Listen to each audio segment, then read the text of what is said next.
PGR na escola é o assunto que a gente vai falar hoje aqui na nossa playlist especial NR1 na escola. Já ouviu falar de PGR? Conhece?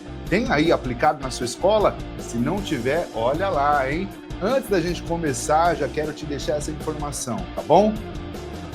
Tá curtindo nossos vídeos, já tá curtindo a nossa página aqui, vou pedir para você se inscrever no nosso canal, ativar o sininho e no final deixar um comentário para que a gente consiga trocar uma ideia aqui, eu consiga elaborar novos vídeos aqui para você, tá bom?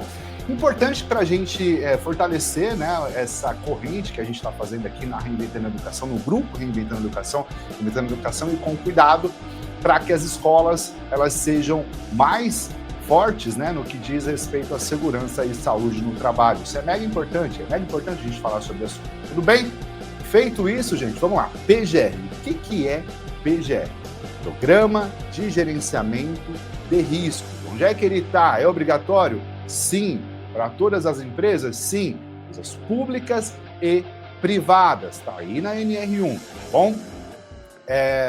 Basicamente, é um programa descrito e quem elabora? Um profissional da área da segurança do trabalho, assim como eu, engenheiro de segurança do trabalho ou um técnico em segurança do trabalho. Ele tem uma vigência de 2 anos, tá? Para as empresas, vamos dizer assim, que não são certificadas pela ISO 45001. Se tiver uma certificação na ISO 45001, vai ter a duração de 3 anos, tá? A vigência de 3 anos.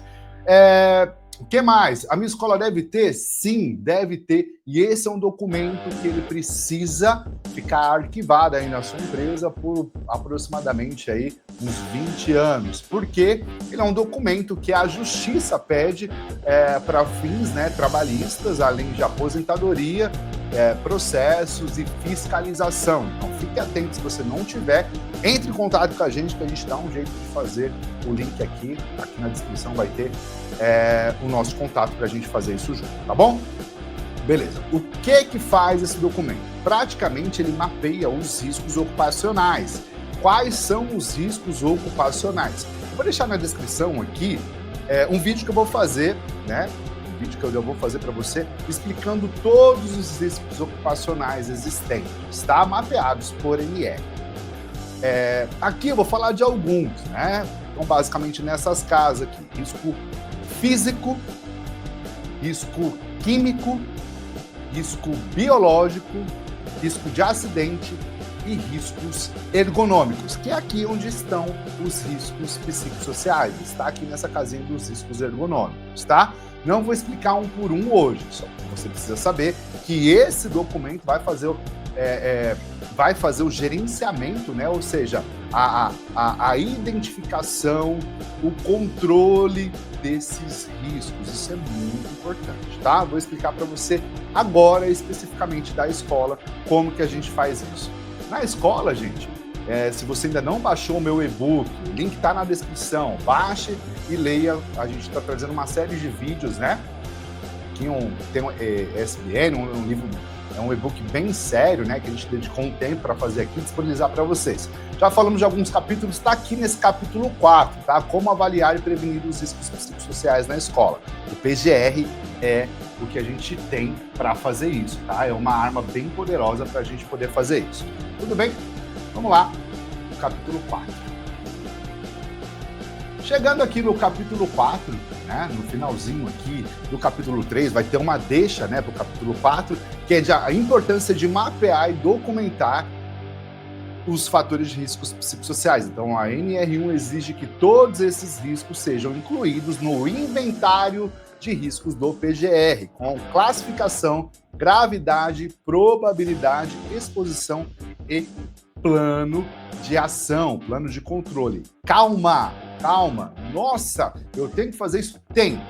Tudo bem? Você precisa de uma assessoria que faça isso para você. Ou, aliás, faça isso com você. É importante a participação. A sua participação como gestor, ela é mega importante no processo. A gente não pode fazer, eu como engenheiro de segurança do trabalho, eu não posso fazer esse documento sozinho, né? De preferência com a representação de um líder, de um gestor, de um diretor, de um coordenador, que envolva a participação também da CIPA, de um cipeiro, que a gente vai fazer esse levantamento desses riscos.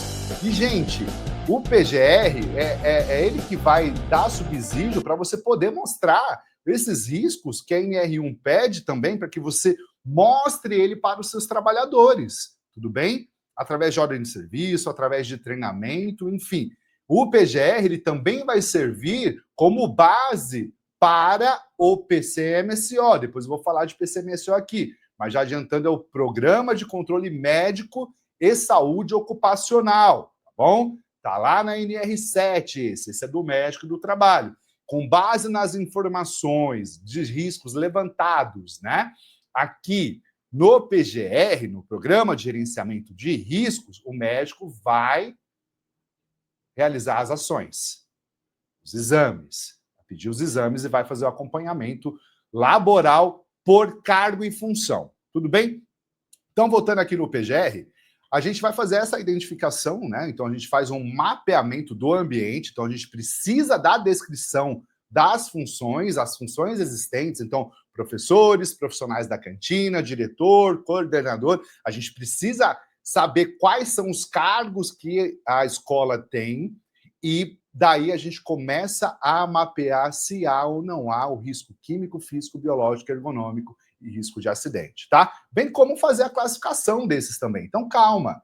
O nosso trabalho, ele é preventivo. A gente vai fazer um levantamento a partir uma análise preliminar de riscos, que a gente chama. A partir dessa análise preliminar de riscos, a gente vai fazer um inventário dos riscos, identificando a gravidade, a probabilidade desse risco acontecer um acidente ou uma doença ocupacional para o seu funcionário. E, claro, promover ali, né, um ambiente mais saudável e com ações para o seu trabalhador realizar. A NR1 ela é bem clara, né? Os riscos existentes no ambiente de trabalho são responsabilidades dos trabalhadores e dos empregadores. Tudo bem? Então, a responsabilidade é dupla e é mútua nesse caso, né? Por isso que é importante. A gente faz o PGR, não é um documento que vai ficar escrito na gaveta, né? Ali, fez, tá ali. Não, esse é um documento vivo que vai te auxiliar, gente. Vai te auxiliar no processo de melhoria do seu ambiente de trabalho, além de te resguardar contra processos trabalhistas, porque é o primeiro documento que o auditor fiscal, ao receber uma denúncia, ou ir aí bater na porta da sua escola para fazer uma auditoria, uma fiscalização, ele vai pedir, cadê o PGR? Me mostra aqui o PGR. Cadê o inventário dos riscos? E cadê o plano de ação? Que são esses dois materiais escritos que você precisa ter. Tudo bem? Tá? Então, basicamente isso. Voltando no e-book. Olha só. Deixa eu beber uma aguinha aqui. Deu uma entradinha de ar. Ó.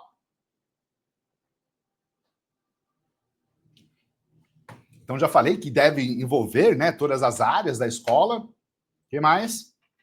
E aqui a gente entra no capítulo 4. Como avaliar e prevenir os riscos psicossociais nas escolas. Então, olha só. No item 1.5.3 vai determinar que a gente precisa identificar. Então, a gente identifica esses riscos, né, os fatores de riscos psicossociais. Se você ainda não sabe o que é, na nossa playlist tem um vídeo falando de, né, vários exemplos dos fatores de risco psicossociais que estão na organização do trabalho aí na escola, tá bom?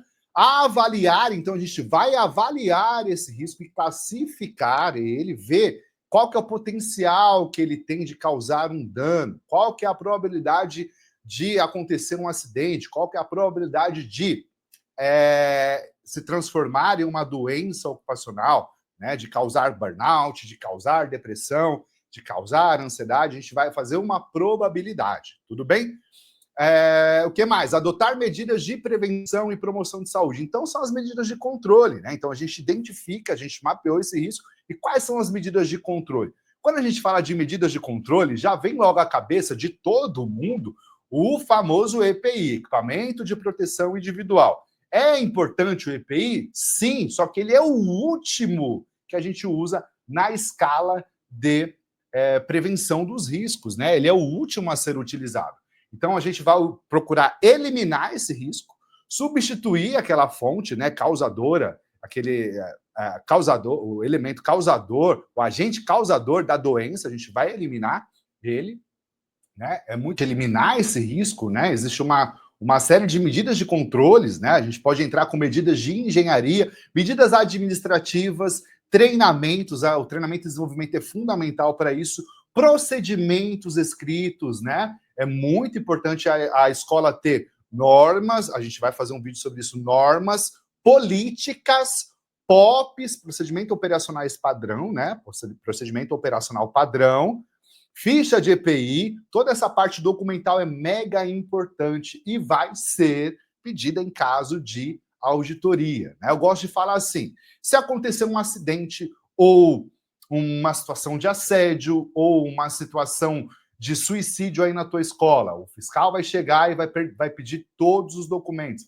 Seguinte pergunta, o que você fez para que não acontecesse essa tragédia na sua escola? Eu quero os documentos. Não é falado, não, é documentado. Cadê a lista de treinamento que esse profissional participou? Cadê a lista de procedimentos técnicos ao qual ele deveria ter acesso? Cadê um documento informando os riscos aos quais o trabalhador estava exposto? Você tem isso aí nessa escola? Se não tiver, gente, corre, tá bom? A NR1 já está valendo. Se você se engana, se você cair nessa de que o governo só vai começar a multar em 2026, as escolas estão perdendo os professores todos os dias para doenças envolvendo a saúde mental, tá? Mas vão pedir, vai precisar ter aí no PGR, vai indicar psicólogo, vai indicar psicoterapia, com certeza vai aparecer tratamento. Vai aparecer um que aqui a gente tem um parceiro bem legal, e eu gosto de falar dele, que é a Safe Space, que é o canal de denúncia, gente. Vocês precisam ter um canal de denúncia estabelecido para situações de violências no trabalho. Isso envolve assédio de qualquer natureza, que vai aparecer no nosso levantamento preliminar de riscos, né? Vai aparecer isso de uma forma ou de outra, assédio moral, assédio sexual, violências vindo de profissionais, colegas de trabalho, vindo de superiores hierárquicos, situações em que o colaborador precisa falar, mas ele precisa ter segurança psicológica para falar sobre isso, entende? Então ele precisa de um espaço seguro para poder falar, onde ele não vai ter retaliação. Inclusive, aí na tua escola você tem que ter uma política de não retaliação. Aliás, o canal, né, de denúncia já há muito tempo obrigatório pela NR1 e pela NR5, que é a CIPA, Comissão Interna de Prevenção de Acidentes e Assédio. Se não tiver aí na sua escola, tu tá dando mole, tá? Você está fora da norma, você está fora da lei, está correndo sério risco de ser autuado, de ser multado, além de perder uma grande oportunidade de promover um ambiente de trabalho seguro para o seu espaço escolar, tá bom? Então, continuando aqui no nosso e-book, a gente precisa documentar essas ações, como eu disse, atualizar continuamente o inventário e o plano de ação. Então, é um documento vivo, não é um documento que eu faço, guardo na gaveta, assino aqui e não visito. E a responsabilidade é sua, gestor, é sua, dono de escola, de pôr isso em prática, tá? Eu vou aí, como engenheiro de segurança, eu vou mapear, vou fazer o levantamento desses riscos, certo? Então, vou fazer um diagnóstico inicial, que ele pode ser feito deve ser feito, obviamente, presencialmente, né? De maneiras qualitativa, que é observando, tendo um bom senso, fazendo uma visita, escutando os trabalhadores, sentindo o clima organizacional da escola, ou quantitativamente, no caso de agentes como ruído, que a gente pode medir com um decibelímetro ou com um dosímetro, né? A gente mede o calor, por exemplo, com um termômetro de globo. Então, alguns riscos a gente vai precisar fazer de forma quantitativa. Então, esse diagnóstico inicial no ambiente escolar, ele deve ser realizado, né? A gente pode também fazer entrevistas para mapear esses riscos psicossociais. A gente pode fazer rodas de escuta, rodas de conversa, observação direta ali na rotina do trabalho. A gente pode fazer levantamento dos indicadores, e aqui eu faço um parênteses, né? Como é que estão os seus indicadores aí? Isso é parte integrante do processo, né? Você tem indicadores de afastamento agora com essa nova versão da NR1, os indicadores de afastamento por saúde mental. Qual que é a rotatividade da sua empresa? São indicadores importantes que você precisa ter. Vamos dar uma olhada no desligamento, né? Você faz entrevista de desligamento? Só um exemplo aqui que eu estou trazendo para você. Na entrevista de desligamento, o funcionário abre o coração dele ali e fala, né? Inclusive, se ele tiver um espaço seguro para falar, é uma excelente, uma excelente fonte de dados para você melhorar o seu processo cada vez mais e que você retenha os talentos que existem aí na sua escola e que você seja uma escola promotora de saúde mental, né? Isso é muito importante. Então, o que mais que a gente faz? Vamos lá? A gente pode utilizar a IA a nosso favor, sim, né? Inclusive, aqui a gente tem uma ferramenta, a gente disponibiliza, né, essa avaliação psicossocial, mega importante que a gente faça ela com uma ferramenta validada cientificamente, pode usar o COPSOC, HSE, ProArt. Aqui no e-book eu deixei alguns exemplos para você. A análise e classificação desse risco, após o levantamento dos dados, devem ser organizados no inventário de risco, então uma planilhinha ali bem bonita, com grau, severidade, baixo, médio, alto ou crítico, a frequência da exposição, a fonte geradora, possíveis danos à saúde, uma estratégia de controle para adoção essa análise deve integrar o PGR. Então, aqui a gente fez a avaliação dos dados, né? Então, é importante, depois da avaliação de dados, a gente realizar o plano de ação, que esse sim, vai aí ser um grande ativo para você, tá? O plano de ação tem que fazer reunião mensal olhando esse plano de ação, reunião semanal olhando esse plano de ação. Mega importante que a gente tenha o acompanhamento dessas ações para a promoção da saúde mental no ambiente escolar. Isso é mega importante, tá? Tá aí no nosso e-book. O que mais? Elaboração do plano de ação com base no diagnóstico, os riscos identificados, vamos fazer um plano de ação aqui, vamos colocar as medidas corretivas. Então, pode entrar no plano de ação, como eu trouxe para vocês, uma implementação de um canal de denúncia, pode entrar no plano de ação uma implementação de um apoio psicológico, psicanalítico, psiquiatra, um apoio social para o seu trabalhador.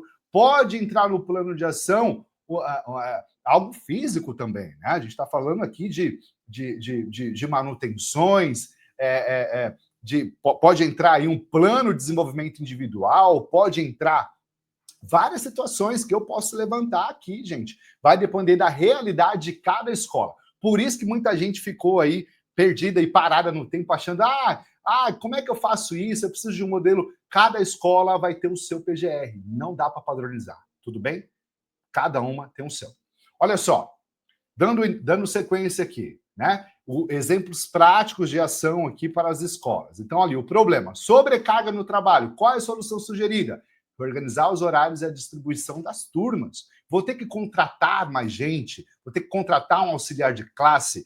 Às vezes, vale muito mais a pena você gastar, ou colocar assim, investir um dinheiro em um profissional a mais para dividir a carga de trabalho com esse, do que sobrecarregar esse um profissional e daqui a 2, 3, 6 meses você perder ele, ter que recontratar outro. No final da conta, né, estudos já indicam, eu fiz um vídeo sobre isso, o ROI, né, que as empresas têm lucro quando investem em segurança, justamente porque ele não faz essa conta do absenteísmo, não fazem essa conta, né, que é muito fácil quando a gente olha para os indicadores, né? Então, para e pensa um pouquinho na sobrecarga de trabalho. Será que eu não posso diminuir a jornada, a exposição desse trabalhador à sala de aula, né? Fazer ali uma dobradinha com mais um educador, que aí os dois ficam equilibrados, felizes, com um salário bom, né? Isso a longo prazo vai ser mega importante para você, gestor escolar, dono de escola, né?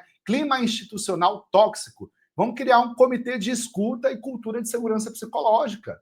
Vamos falar sobre assunto sério, que você vai deixar isso aí só pelos corredores, virar fofoquinha, a sua escola ela vira chacota fora do seu ambiente, as pessoas falam pelas suas costas. Vamos tratar esse problema aqui, ó, todo mundo junto, vamos ouvir o que está ruim, vamos melhorar, tá? A falta de apoio emocional, então disponibilizar acolhimento psicológico e mentorias. Isso é mega importante, você acolher o seu funcionário sem julgar. Olha o que o PGR traz para a gente, né? Falta de valorização, reforçar ações de reconhecimento e feedback. Dinheiro, reconhecimento também em ações práticas, reconhecimento público, tudo isso é mega importante para esse fator de risco psicossocial, né? Violência escolar, implementar protocolos de medição de conflitos, apoio interdisciplinar. Isso é muito importante. Olha só, monitoramento contínuo, realizar pesquisas de clima organizacional, a gente indica aqui, semestrais, para você ter uma noção ali, né? Atualizar os planos de ação conforme os resultados. Então, entende que é um documento que a gente precisa discutir, né? Você precisa discutir com o seu comitê, né? Com o representante da CIPA, com o representante da cantina, da portaria, um representante, até colocar pai aí, mãe, família, de repente, tá? Por que não? Da alta direção, da liderança, discutir esse problema, porque é uma solução que a gente encontra em conjunto. Não é assim uma solução vertical, vem só de cima para baixo, não. A gente precisa escutar todo mundo, é através da escuta que a gente vai conseguir resolver, mitigar esses problemas, tá? Revisar o PGR anualmente ou sempre que houver mudanças significativas na estrutura da sua escola, tá? Então, não existe segurança do trabalho sem saúde mental, não existe escola saudável com profissionais adoecidos. A avaliação e prevenção dos riscos psicossociais exige mais do que cumprir a norma, exige um compromisso com pessoas e com a qualidade na educação. Gente, esse capítulo eu dediquei para a gente entender, né, a estrutura do PGR, tá? Então, basicamente é isso. Você vai precisar de um inventário de riscos, mapeado todos os riscos. Não tenha medo de mapear risco, não, tá? Depois a gente vai classificar ele: risco baixo, risco médio, risco alto, risco crítico. Depois, um plano de ação, e a gente vai agir ali conforme. Risco baixo, dá para a gente esperar um pouquinho, agir daqui a 6 meses? Dá, mas é importante ter mapeado, entende? Isso é gestão, isso é governo, entende? Risco médio, dá para a gente atuar por quanto tempo, né? Daqui a 3 meses, é importante ter mapeado. Vai requerir investimento? A gente não tem um investimento para fazer agora, mas a gente pode fazer esse investimento daqui a 3 meses, daqui a 1 ano. Precisa ter isso, gente. É isso que é o PGR. É isso que o governo vai pedir de você. É um planejamento, tá? E você tem isso identificado. E não tenha medo de contar para os seus trabalhadores, tudo bem? Muito bem, que é um dever seu, da empresa, e é um direito do trabalhador saber o risco ao qual ele está exposto, os riscos aos quais os trabalhadores estão expostos. Isso é mega importante. Outra coisa, o risco é crítico, precisa agir na hora. Pô, não tenho dinheiro agora, mas eu paro a atividade, eu vou retirar essa fonte de exposição ou vou deixar o meu trabalhador ali trabalhando exposto a essa fonte de risco e daqui a pouco, né, quando menos esperar, aconteça um acidente com ele. E, né, se for grave e iminente o risco, a situação você precisa parar agora. Então, olha a importância do PGR, entende? Esse é um documento que é a favor de todo mundo, não tenha medo. Faça o PGR, se precisar contar de ajuda para fazer o PGR, entre em contato com a Com Cuidado, aqui no grupo Reinventando a Educação, que a gente vai fazer o melhor para sua escola, tá bom? Então, eu fico por aqui, até o próximo vídeo. E qual será o próximo vídeo que eu vou soltar aqui, hein? Fica ligado, deixe os seus comentários se você quiser algum, né? Se você quiser que eu detalhe alguma situação que não ficou tão clara assim, né? Neste ou em outros vídeos, você pode entrar em contato com a gente, que com certeza vou fazer um vídeo bem legal para você. Se você quiser também ter uma mentoria comigo, Lailson Lima, sim, eu posso conversar isso, fazer o levantamento de toda a sua escola e indicar para você um plano de ação para você estar em conformidade com a NR1. O link está aqui, entre em contato. Lailson Lima, te agradeço. Até a próxima. Muito bom ter você aqui comigo. Não esquece de deixar seu like, seu comentário, a sua curtida e mandar esse vídeo aqui para mais um gestor, para mais um educador. Tá bom? Até a próxima.